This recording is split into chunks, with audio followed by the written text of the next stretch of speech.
Muy buenos días, hermanos amados. Es una dicha para mí poder estar este último día de estudio culminando todos los principios que hemos aprendido de Juan en el capítulo, desde el capítulo 1 al capítulo 4, en esta hermosísima primera carta que él escribió a la iglesia.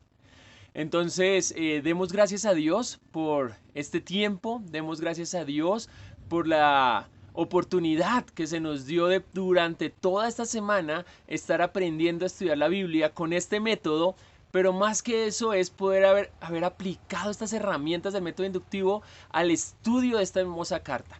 Esta hermosa carta que habla del amor y que tiene que haber generado algún cambio en nuestra vida, tiene que ser un Andrés diferente, el que empezó este estudio el día lunes al que está terminando el estudio este día viernes. Tiene que haber un cambio de esas pequeñas cosas que he aprendido, que he observado, que he entendido que Dios quiere para mi vida. Tiene que haber un resultado y es una vida transformada. Cuando usted se sienta a estudiar la Biblia con el método inductivo o con cualquier método, el objetivo de estudiar la Biblia es conocer a Dios. ¿Y para qué conocer a Dios? No es para llenar nuestra mente de conocimiento, no es para tener un título dentro de la iglesia, no es para mostrarle a los demás que yo soy más que ellos porque sé más que ellos, sino que nosotros estudiamos la Biblia y conocemos a Dios porque queremos tener vidas transformadas que le agraden a Dios. Ahora, hemos visto en esta carta que Dios es nuestro Padre, que somos hijos de Dios. Y créanme que un hijo lo que más quiere es agradar a su padre. ¿Cómo lo puede agradar? Sabiendo cómo a su padre se sentiría orgulloso de la forma en la que estamos viviendo. Entonces, deseo que podamos vivir o poner en práctica estos principios, estos mandamientos que hemos aprendido en el estudio de Juan. Ahora, quiero dar una pequeña introducción o una pequeña presentación, autopresentación, que me hubiera gustado que Carolina Prada, una gran amiga mía desde la universidad, estudiamos juntos en Cali, en la Universidad Bautista, pudiera presentarme a mí, pero voy a hacerlo solo. Soy Andrés Pinzón, coordino Ministerios Precepto Juvenil para Suramérica. Estamos en Colombia y en los otros 8 países de Suramérica de habla hispana y por lo tanto si tú quieres tener contacto conmigo para alguna actividad juvenil, un acampamento, conferencia, talleres, ya sea de manera virtual o presencial, tú tienes mi contacto, no dudes en escribirnos y ya sea que nosotros queremos acompañarles, ya sea que vaya yo o podemos ir en compañía de mi esposa. Yo estoy casado hace 12 años con Catalina y de este matrimonio han surgido dos hermosos bebés. Uno ya tiene 9 años y es Arturo y la otra es Elena. Entonces, como familia, estamos dispuestos también a apoyarles y gozarnos en alguna invitación que ustedes tengan para nosotros y con mucho gusto vamos a ir a servirles. Eso es el propósito que tenemos y en eso también nos deleitamos nosotros como familia. Entonces, ya hablando de nosotros y pasando a lo que vamos a hacer, recuérdenme ustedes, por favor, ¿cuál es el primer paso de la observación? ¿Qué es el requisito que yo necesito antes de abrir mi Biblia y poder disfrutar un estudio con Dios? Muy bien, vamos a orar dando gracias a Dios por su palabra y por este estudio y que no quede ahí en la mente, sino que este estudio pueda llegar a nuestro corazón y pueda llegar a afectar nuestra vida e iluminar a un montón de personas en el mundo que aún no le conocen a Él. Señor Padre Celestial, ya sabes cuál es el deseo de nuestro corazón, Señor. Ya sabes qué es lo que más anhelamos, es tener vidas que te agraden a ti, Padre Celestial. Queremos allegarnos a ti como tus hijos, Señor. Queremos como unos hijos deseosos de ti, Señor, decirte, danos más, Padre. Gracias por tu palabra, pero danos más tiempo, danos más formas, danos más amigos para poder estudiar tu palabra y poder transformar nuestra vida, Señor, por medio de ella. En Cristo Jesús damos muchísimas gracias y pedimos oración por cada una de las personas de Senfol que están aquí participando, Señor, también las que están liderando y están teniendo grupos o han hecho posible que sus grupos de estudio estén aquí aprendiendo más de su palabra, Señor. Que sea una semana llena de bendición como lo ha venido siendo, Señor, pero que no termine aquí. Que pueda continuar esto en nuestras vidas, en nuestra comunidad, Señor. En Cristo Jesús damos muchísimas gracias por tu palabra y por el mensaje que debemos ir aplicando a nuestra vida. Amén. Y bien, vamos a iniciar inmediatamente para ver si al final podemos dejar un poquito más de tiempo y por medio de sus comentarios resolver dudas acerca del método inductivo o resolver dudas acerca del estudio de Juan. Recuerden que el primer objetivo es conocer las herramientas más básicas y prácticas del método inductivo para poderlas aplicar a cualquier estudio bíblico. Ese es el objetivo principal.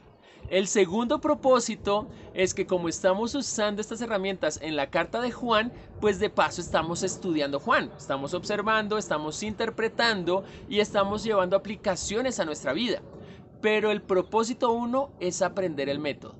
Igual, espero que ustedes hayan podido descargar un resumen del método inductivo, un PDF de 11 páginas que les estuve enviando ayer para que puedan ponerlo en práctica también, puedan ir un poquitico más a fondo. Si quieren más información, hay un libro no tan grueso, pero se llama Cómo estudiar tu Biblia y ese sí es súper específico y teórico con respecto a lo que es el método inductivo. Entonces tenemos lo más teórico o académico y también tenemos talleres dinámicos que podemos dirigir con sus líderes o con sus iglesias en algún momento. Miremos lo que dice Juan y vamos a hacer la lectura como lo aprendimos. Leer con propósito, buscando lo obvio, buscando lo que más sobresale en el pasaje y esta lectura la vamos a hacer acompañada de las preguntas básicas. Entonces, mientras leemos, voy a ir haciendo las preguntas como lo hicimos ayer y la idea es que usted vaya respondiendo de acuerdo a su texto bíblico y si no tiene el manual, usted puede ir respondiendo también de acuerdo a su Biblia. ¿Listo? Versículo 1 del capítulo 5 dice, todo aquel que cree que Jesús es el Cristo y era algo que no habíamos visto antes de parte de nosotros. Creer que Jesús es el Cristo o el Mesías que Dios había dicho desde antes que iba a enviar para la salvación del mundo. Si tú crees esto, eres nacido de Dios. Todo aquel que ama al Padre, porque si eres nacido de Dios, eres su hijo, y quien no ama a su Padre, en la gran mayoría lo hacemos, y más cuando somos bebecitos, ama al que ha nacido de él.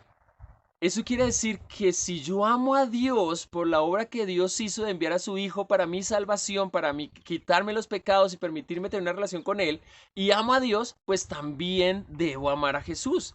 Pero no solo esto, sino que en esto sabemos que amamos a los hijos de Dios. Si amo a Dios, si amo a Jesús y estoy en comunión con ellos, debería notarse en mi forma de relacionarme con los otros creyentes hijos de Dios. Qué buen versículo 1 y 2. Cuando amamos a Dios y guardamos sus mandamientos, porque este es el amor de Dios, que guardemos sus mandamientos. Y sus mandamientos no son difíciles. Esta es la percepción de Juan respecto a sus mandamientos. ¿Cuántas veces nos han dicho, uy, es que ser cristiano es súper difícil, es puras prohibiciones? Bueno, los mandamientos para alguien que es amado por Dios, de esos mandamientos que vienen de un Dios que nos ama, no son difíciles, son para nuestro bien. Versículo 4. Porque todo lo que es nacido de Dios ya venció al mundo.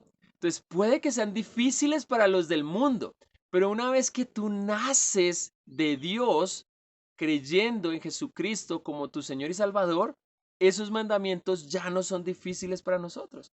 Y esta es la victoria que ha vencido al mundo y es cuando creemos esto. Es nuestra fe. ¿Y quién es el que vence al mundo? Sino el que cree que Jesús es el Hijo de Dios. Ahí está el secreto. ¿Nos parece difícil la vida cristiana? Bueno, el secreto está en creer que Jesucristo es el Hijo de Dios. Versículo 10.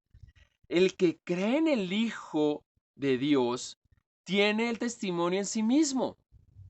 El que no cree a Dios ha hecho a Dios mentiroso porque no ha creído en el testimonio que Dios ha dado respecto de su Hijo. Versículo 11. Y el testimonio es este, 2 puntos, que Dios nos ha dado vida eterna. Y esta vida está en su Hijo. No podemos acceder a ese regalo de la vida eterna si no creemos primero en que Jesucristo es hijo de Él. El que tiene al Hijo, por lo tanto, tiene la vida. Y el que no tiene al Hijo de Dios no tiene este regalo de la vida. Versículo 13. Estas cosas les he escrito a ustedes. ¿Que qué? Que creen en el nombre del Hijo de Dios para que sepan que tienen, ¿qué cosa? Vida eterna. Para que estén seguros en su vida eterna. Versículo 14. Esta es la confianza que tenemos delante de Él, que si pedimos cualquier cosa conforme a su voluntad, ¿quién nos oye? Ese Él, ¿quién es?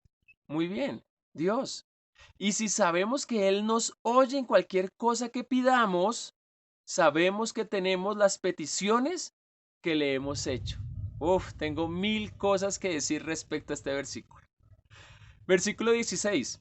Si alguien ve a su hermano cometiendo un pecado que no lo lleva a muerte, pedirá. Y por el Dios dará vida a los que cometen pecado que no lleva a muerte. Pediremos por este hermano o hermana a Dios. ¿Para qué? Para que Dios les conceda vida o un arrepentimiento a estos que han cometido un pecado que no lleva a muerte. Hay un pecado que lleva a la muerte. Yo no digo que se deba pedir por el que está cometiendo ese pecado. Toda injusticia es pecado, pero hay pecado que no lleva a muerte. Ya lo habíamos visto, hay mil cosas que hacemos al día, decisiones que tomamos que son pecado, porque buscamos agradarnos a nosotros y no la voluntad de Dios. Entonces, 18 dice, sabemos que todo el que ha nacido de Dios no peca. Ya les expliqué esto, no tiene un hábito de pecar en lo mismo constantemente, sino que aquel que nació de Dios lo guarda y el maligno no lo toca. Sabemos que somos hijos de Dios y que el mundo entero está bajo el poder del maligno. Otros que no han nacido de Dios están a la merced del maligno. El maligno a veces viene a hacernos caer, pero si Dios no lo permite, Él no nos puede tocar, porque somos sus hijos. En cambio, a los demás, muy bien. Versículo 20. Y sabemos que el Hijo de Dios ha venido y no nos ha dado entendimiento y nos ha dado entendimiento a fin de que conozcamos a aquel que es verdadero. Y nosotros estamos en quién? En aquel que es verdadero. ¿Quién es? Su Hijo Jesucristo. Este es el verdadero Dios y la vida eterna. Hijos, aléjense de los ídolos. ¿Qué tal? Ese sí suena como un consejo. Muy bien, ¿qué palabras clave aparecen ya en este capítulo en especial? Sigue la palabra verdad. Vemos que cobró sentido la palabra mandamiento o guardad mandamientos. Vuelve y hace énfasis. Muy bien. Pero hay una palabrita con la que empieza y es creer. Este capítulo podríamos decir que es el capítulo del creyente. ¿Crees? ¿Tienes fe? ¿Creíste?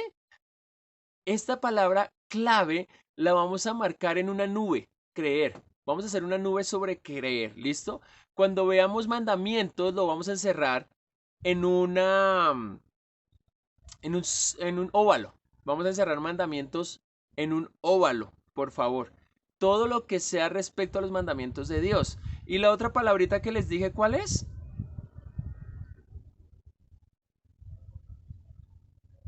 Bueno, ya habíamos visto amar, bien, pero estamos viendo fe, mandamiento y habíamos dicho que vamos a seguir marcando Dios, Padre, Jesús y Espíritu Santo. Vamos a marcarlo y continuamos con nuestro estudio. Tengan lápiz a la mano, colores y vamos a marcarlo como ya les había mencionado. Todo aquel que cree, hagamos la nube. ¿Que cree en quién?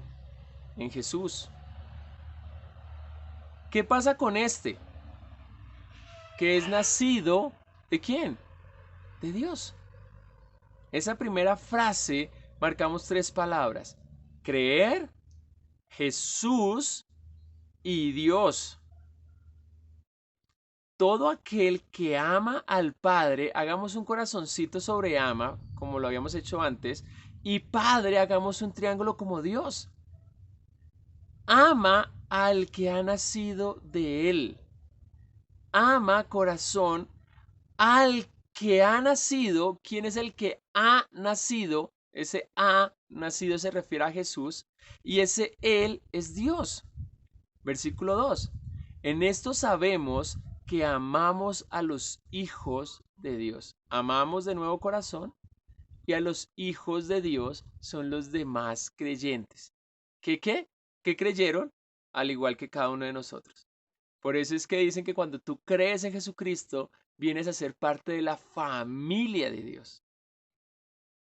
Cuando amamos a Dios y guardamos sus mandamientos, porque este es el amor de Dios, que guardemos sus mandamientos. Marquen Dios y amor. Y des en cuenta esto tan bonito que vemos acá y es cuando amamos a Dios y guardamos sus mandamientos, marquen mandamientos como les dije, porque este es el amor de Dios, que guardemos sus mandamientos. Esos mandamientos que todos dicen que son prohibiciones, no es un mal de Dios hacia nosotros. Dios nos da sus mandamientos es por amor. Por lo tanto, esos mandamientos no son difíciles. Para otros de pronto sí, pero para nosotros que hemos nacido de Dios no deben ser difíciles. Porque todo lo que es nacido de Dios, marquen Dios, ya venció ¿a quién? Al mundo. Y esta es la victoria que ha vencido al mundo. ¿Nuestra qué? Márquenlo. Fe. Ese fe es un sinónimo de creer. ¿Y quién es el que vence al mundo sino el que cree que Jesús es el Hijo de Dios? ¿Quieres vencer al mundo? ¿Quieres vencer la depresión? ¿Quieres vencer las adicciones? ¿Quieres vencer esos castigos generacionales o esas, ¿cómo le llaman otras personas? Es conductas como el alcohol, como la violencia, todos estos condiciones que de pronto tenemos y no sabemos cómo vencerlas. Bueno, aquí dice, ¿cómo es que dice? Dice, ¿y quién es el que ha vencido al mundo? Sino el que cree que Jesús es el Hijo de Dios. Ahora bien, versículo 6. Este es aquel que vino mediante de agua y sangre. ¿Quién es este? Ajá, Jesús. Por eso ahí viene y lo marcamos. No solo con agua, sino con agua y sangre. Y el espíritu, marquemos espíritu con la palomita en la parte superior, es el que da testimonio porque el espíritu es verdad. Y esto es algo que me quiero recordarles, porque yo espero que ustedes ya lo supieran, pero cuando creemos en el espíritu, en Jesucristo como Hijo de Dios que vino al mundo a morir por nuestros pecados y se hizo nuestro Señor y Salvador, ese creer nos permite que ahora en nosotros esté el Espíritu Santo y es por el Espíritu Santo que nosotros podemos testificar. Esto que quiero que quede claro, porque este testificar que Jesús es el Hijo de Dios no viene porque nosotros querramos, sino viene porque tenemos al Espíritu de Dios en nosotros. El que no cree a Dios ha hecho a Dios mentiroso, porque no ha creído en el testimonio que Dios ha dado respecto a su Hijo. Jesús, márquenlo, versículo 11. Y el testimonio es este, que Dios, marquémoslo bien, nos ha dado vida eterna y esta vida está ¿en quién? En su Hijo. Vida eterna, a mí me gustaría que usted lo hiciera como un regalito, que haga un cuadradito y arriba un moñito. ¿Sí? Porque es el regalo. Miren esto, aquí ya nos ha dicho que Dios quiere comunión con nosotros, que seamos luz, que tengamos el amor de Dios y mostremos ese amor a los demás, pero Él está diciendo, si tú eres un creyente, ya tienes un regalo. No solo tienes al Espíritu Santo en ti, sino que ya tienes un regalo. ¿Cuál es el regalo? Esa vida eterna. Ahora, versículo 12. Y el que tiene al Hijo, por lo tanto, ¿qué tiene? La vida. Vuelva, marque Hijo como Cristo y marque vida como un regalito. Y el que no tiene al Hijo de Dios, por lo tanto, ¿qué no tiene esta persona? La vida eterna. Versículo 13. Estas cosas les he escrito a ustedes que, ¿qué? Una nube, creen en el nombre del Hijo de Dios, para que sepan ustedes que tienen vida eterna. O sea, estén seguros de eso. No es un regalo que usted va a tener ya. No es que se le acabaron los problemas financieros. No es que ya ahora su vida va a ser color de rosa. No. El regalo que usted puede tener certeza es que cuando su vida acabe en la tierra, vida terrestre, vamos a tener una vida eterna. ¿Listo? Versículo 14. Esta es la confianza que tenemos delante de Él, que si pedimos cualquier cosa conforme a su voluntad, este es otro beneficio. Miren cómo Juan termina este capítulo. Nos dice, ¿usted cree? Muy bien, tiene el Espíritu de Dios que da testimonio del mensaje, tiene la vida eterna, pero puede tener la confianza en que si usted pide algo de acuerdo a la voluntad, Dios lo está escuchando. No solamente lo está escuchando, sino que sabemos que Él nos oye en cualquier cosa que pidamos, por lo tanto, sabemos que tenemos las peticiones que hemos hecho. Aquí está diciendo, si usted pide de acuerdo a lo que Dios tiene como voluntad para su vida, esté seguro que uno, Él ya lo escuchó y dos, que lo va a tener. Entonces aquí es donde viene la pregunta, bueno, ¿y qué pasó con mi carro que yo le pedí a Dios hace 10 años y no ha llegado? Bueno, si lo pediste para tu voluntad o para agradarte a ti mismo, Dios se tomará el tiempo y lo hará o responderá un no. Pero si tú conoces cuál es la voluntad que Dios tiene para tu vida, tú sabes Dios hacia dónde te quiere llegar y tú en oración le has pedido y Dios te ha confirmado hacia dónde te quiere llevar. Si Dios te quiere llevar a Marruecos y tú estás orando y Dios te dice vete a Marruecos, tú tienes que decirle, bueno Señor, pero para ir a Marruecos necesito el pasaporte. Ten por seguro que si esa es la voluntad de Dios para tu vida, el pasaporte lo vas a tener supremamente fácil. El dinero te va a llegar, vas a poder sacar el tiempo, vas a poder ir, vas a poder recogerlo y dice Dios, es un hecho. El asunto consiste en que tú como hijo de Dios sepas cuál es la voluntad de Dios para tu vida. ¿Cómo lo sabes? Guardando sus mandamientos. Versículo 16. Si alguien ve a su hermano cometiendo un pecado que no lo lleva a la muerte, pedirá y por él Dios dará vida a los que cometen pecado que no lleva a muerte. Marquen pecado, por favor. Y cuando dice vida, marquémoslo como un regalito. Si en mi oración no es egoísta, no solo pienso en mí, sino que también veo a mis hermanos que no tienen una relación con Dios y viven en pecado, sometidos por el pecado, controlados por el pecado. Si ellos tienen una vida de pecado que no lleva a muerte, yo puedo orar y orar y orar por ellos. Y gracias a mi oración es posible que estas personas que lleguen a tener vida. Ahora, hay un pecado que lleva a la muerte. ¿Cuál será ese pecado que lleva a la muerte? Negarse a creer en Dios. Si tú tienes a alguien que su pecado es negarse, no aceptarlo, blasfemar contra el Espíritu Santo y decir que todo lo que está en la palabra es mentira, que eso no es verdad, ese pecado de muerte, que en otros pasajes de la Biblia no lo especifica mejor, ¿qué pasa con él? Yo no digo que se deba pedir por ese. Si él no cree, si ataca o atenta contra Dios constantemente, pues dice Juan, yo no digo que se deba pedir por este. Pide por otros pecadores. Toda injusticia, y esto me gusta muchísimo, porque todo errar al blanco, como lo hemos mencionado, todo lo injusto, lo que no es correcto, es pecado. Pero hay pecados que nos llevan a muerte. Versículo 18. Sabemos que todo el que ha nacido de Dios, ¿qué hace todo el que ha nacido de Dios? No peca. No es que no cometamos un pecado hoy o mañana, o de pronto muchos pecados desde que nos levantamos, sino que no tiene ese costumbre o ese hábito de repetir ese pecado y vivir y gozarse en el pecado. No tiene ese deseo de vivir pecando, sino que aquel que ha nacido de Dios,